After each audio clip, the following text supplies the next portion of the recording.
Afternoon everyone, Ian from DIY Home and Gardening.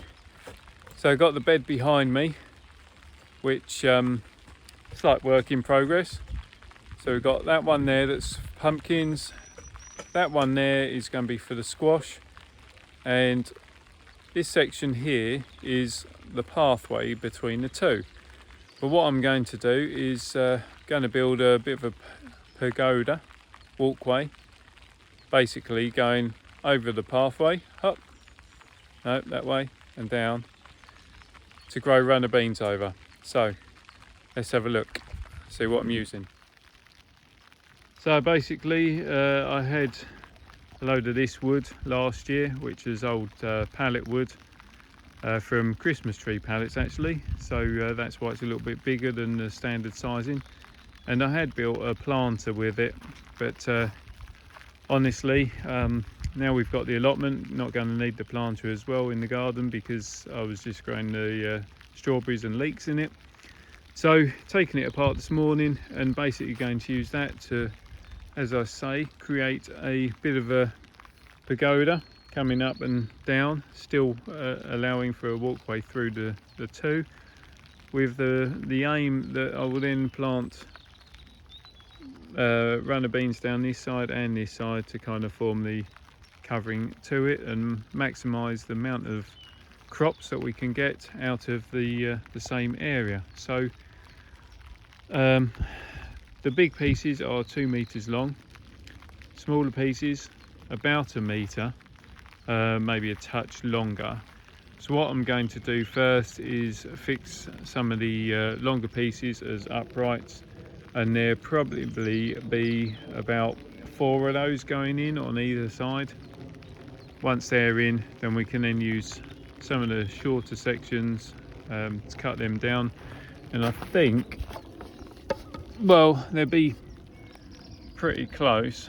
I might end up having to use some of the longer ones actually to cut down. Well, I think I will have to use some of the longer ones, cut them down to form the top section. So let's have a rough workout as to how things would go and then start cutting, I suppose. Excuse the noise of the background sound, but it is raining relatively heavily. But doesn't look like it's thought out, but just kind of carefully worked out how to do it. So going to go with 3 uprights, then cross beam across the bottom, another set of cross beams that will be up at that height. Do that on both sides, and then those very small pieces that I had, they are too short, but I've got some, well, I've got 4 scraps essentially, so that will be enough to then do some 4 cross braces across the very top section. So this bed is already dug out, so I'll start with this side, get the uprights screwed in place, and then on that bed I have to carefully do the same with that, just create enough of a gap so they can get the uprights in, and yeah, essentially that's it. So let's get the first one done. I have got my trusty helper, or reluctant helper, so yeah, well, between the two of us we should be able to get these in. So let's start with the first one. Right, so we've got the first one in. As it's a 2 meter length, basically we've got 15 centimeters buried down and 1 meter 85 to the top, so that's above the height that I need it to be. So do that one, then the end, repeat on this one, and then we'll work out where the middle one is and get the middle one up the same. The beds, just for reference, are level, so we won't need to worry about putting a level between them or anything like that, as long as they're all measured and installed to the same height according to the tape measure. So there you are, we got the first 3 uprights done. We're now just going to measure the next 3 uprights, get those in. Following that, we will then cut some low level sections which will go from halfway in that post to the end of this post, bottom and top, and that will hold it all nice and secure. So our total length on this was just shy of 4 meters. So we're going to be, I think we worked it out, is about 1 meter 50-ish or 1 meter 45 that we're going to have to cut these long pieces. So yeah, we'll get these uprights done first though. There you are. So it's the 6 posts in. They are all upright in terms of that way, but in terms of that way they still have a bit of leaning on them, as you can see, but that will be sorted out once we get the tops on. But for the time being, let's say what we're going to do would be to cut these lengths so that they fit exactly in the middle of that center post and terminating at the end here, and probably just set that about 6 inches above the ground level, and so that will act as an anchoring point basically. And then we will do exactly the same to the top pieces. So hopefully you can tell, got the bottom rails on, got the 4 sections left to get the tops on with. It is quite heavy rain now, so I'm going to see whether we can get the tops on and then probably just leave the very last finishing off bit until well, probably until Tuesday, which is my next available time to come over here. Yeah, just quickly, first one done, 3 more to do. Actually not going on too badly. I'm putting the screws in the lengths first, just so it's not too much messing around.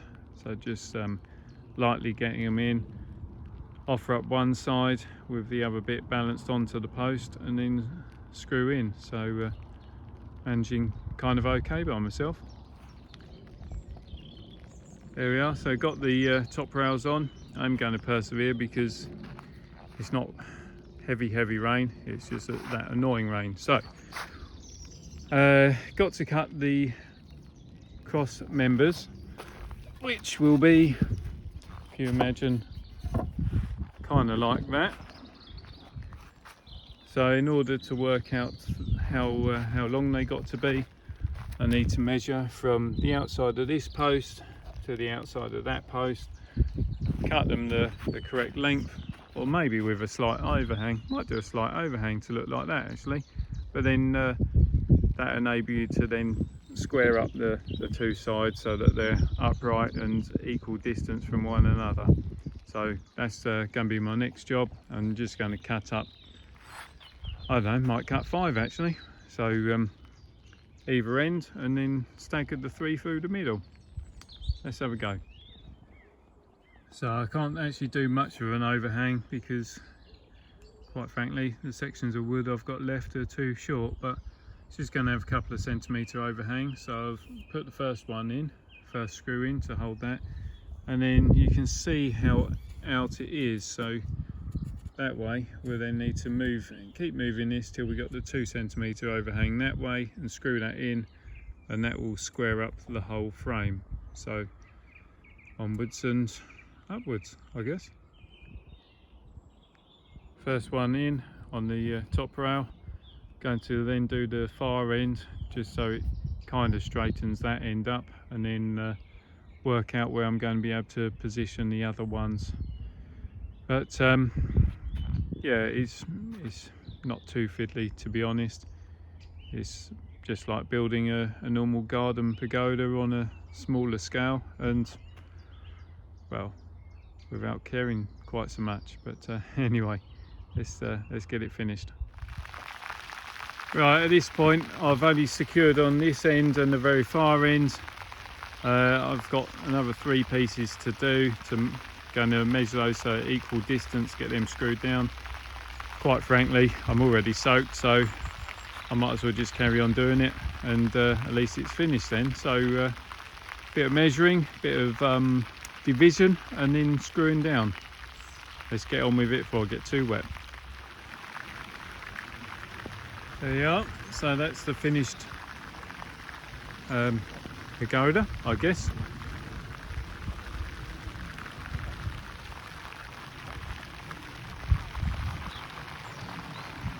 So yeah, next stage will be running some vertical and horizontal lengths of string on both sides, and that's going to be where I'll grow the runner beans to make a bit of a runner bean tunnel. That's my plan anyway.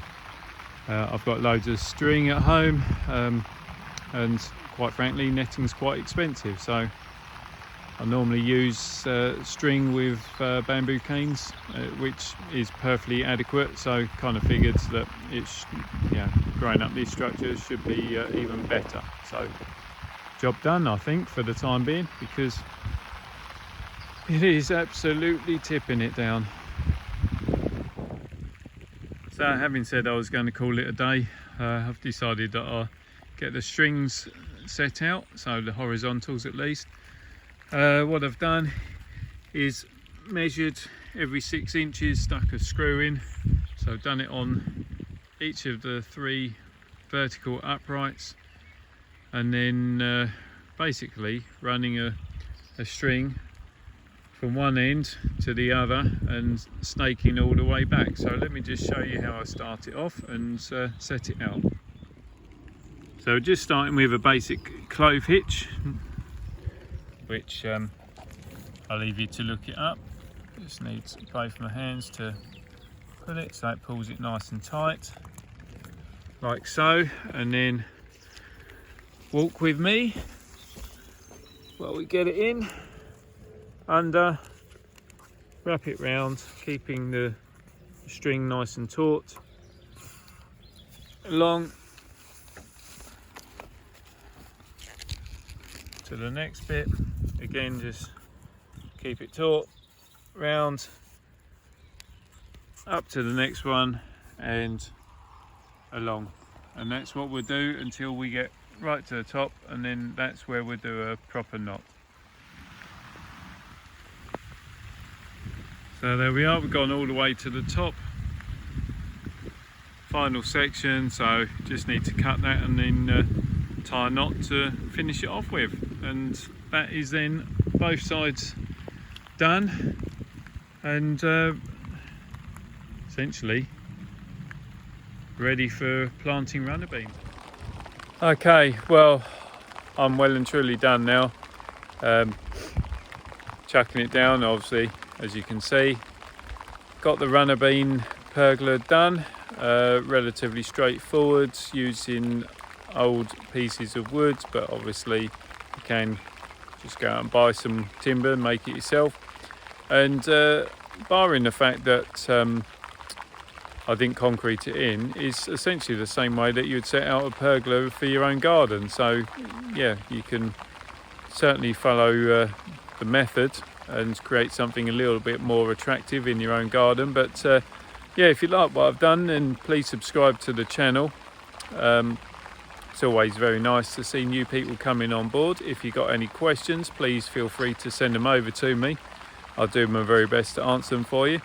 Don't forget to hit that reminder button so you don't miss out on the future videos I'm doing. And in the meantime, have fun, enjoy what you're doing, and well, if you like being out in the rain, then today's a great day. Well, this evening now, but till next time, have fun. Mind how you go. See you soon. Bye for now.